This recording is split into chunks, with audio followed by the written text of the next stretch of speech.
Did you know that prayer is actually a weapon used at times by spiritually abusive people? My name is Dr. Felicia, and I'm a licensed psychologist. And in today's video, I'm going to be talking to you specifically about how something as sacred and spiritual as prayer is actually used by some spiritually abusive people and environments as an abusive tactic. Um, so let me go ahead and get started with that. I want you to think about a time you were in a spiritually abusive environment and you think that maybe you experienced something like this. And a way that you can tell is if you think about a time where this might have happened, think about how you felt during and after the prayer. And even think about how somebody approached you for prayer.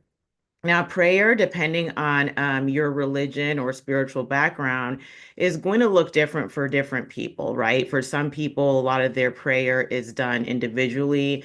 In some environments, it's actually done in groups. And so, for some people, they have had prayer weaponized against them. The first way that you can tell that the prayer was done in a spiritually abusive manner is how did you feel when the person or people were praying for you? Have you ever been prayed at before? And I hope you understand what I mean by that. Prayer is supposed to be something that is deep, that's reflective, that is supposed to grow you spiritually. Some people have reported in their spiritual abuse experiences that they were prayed at, right? And so when that happens, it can feel kind of a little bit aggressive, a little bit manipulative. Somebody might just insist on praying for you, even though you didn't ask. And, in these types of environments, because they're spiritual, we tend to let our guard down. We might not want to seem rude or offensive. So, most times if you're in a spiritual environment and someone says, "Hey, can I pray for you?" Your answer probably would be yes. And so think about a situation where that happened. And then when the person prayed for you, you felt awful after. Now, that could be for a variety of reasons. But for some people, when they pray for other people, they're using that as a means of control and abuse.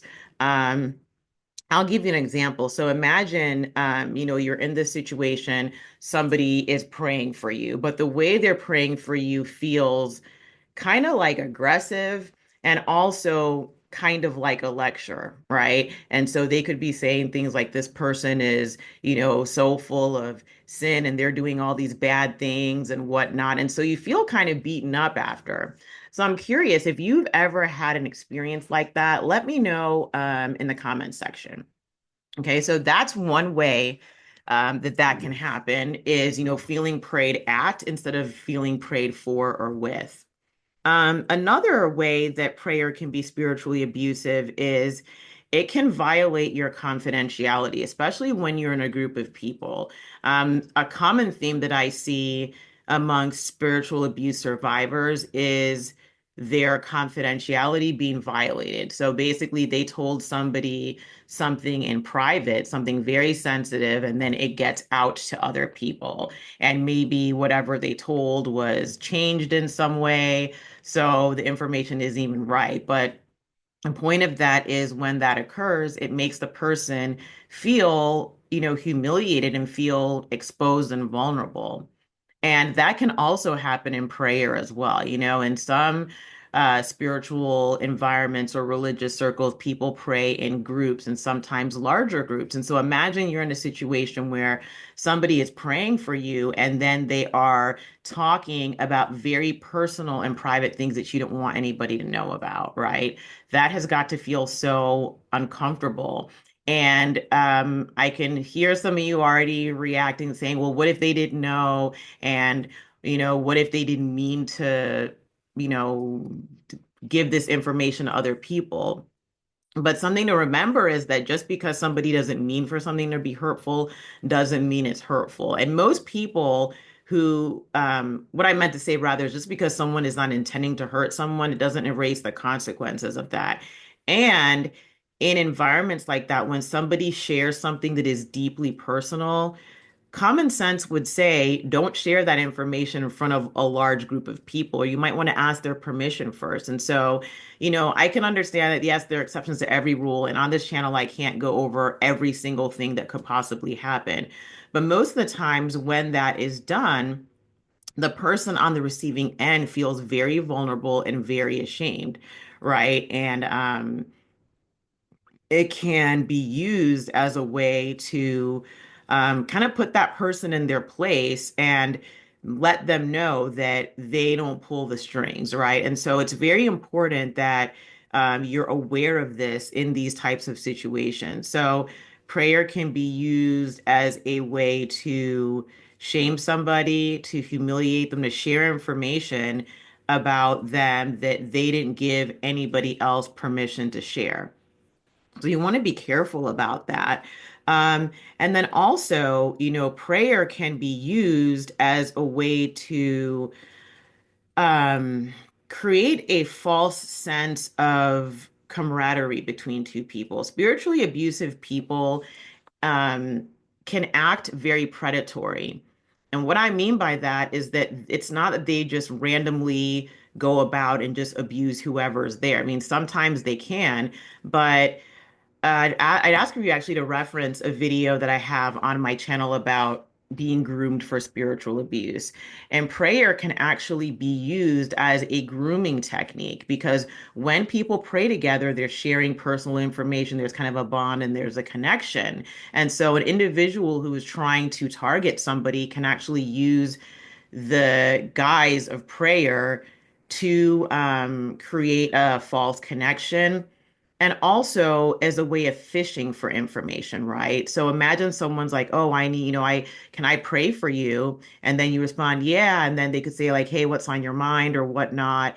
And, as you're praying together, you're sharing information, they're asking you for information and things like that. And so you want to be very careful about that because when somebody is praying for you and when you are sharing that information, that actually puts you in a place of vulnerability. Now, I'm not saying don't ever pray with anybody, but you have every right to say you don't want someone to pray for you. You could say, you know what, I'm good at this time, things like that. Even also the means of touch, right? And so people will pray for people but touch them, and some people don't like that, and even through that touching can create a false sense of like kinship, camaraderie, vulnerability, things like that. So you want to be careful with that. And also, I mentioned before about how sometimes people will use the guise of prayer as a way of humiliation, right? So they might be sharing information about you that you didn't share, and they can also make judgments about you too.